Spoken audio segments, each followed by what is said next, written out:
பொடி நடையாக அமெரிக்காவை வலம் வருவோம். கடல் மேல் சிவப்பு கம்பளம் விரித்து ஐரோப்பாவில் குடி புகுவோம்.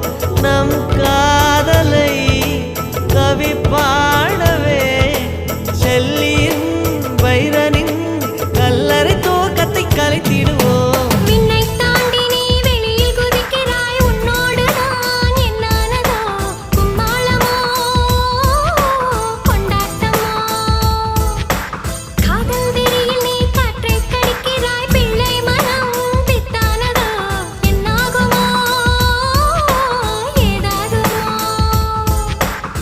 வாடை காற்றுக்கு வயசாச்சு, வாழும் பூமிக்கு வயசாச்சு. கோடியுகம் போனால் என்ன, காதலுக்கு எப்போதும் வயசாகாது.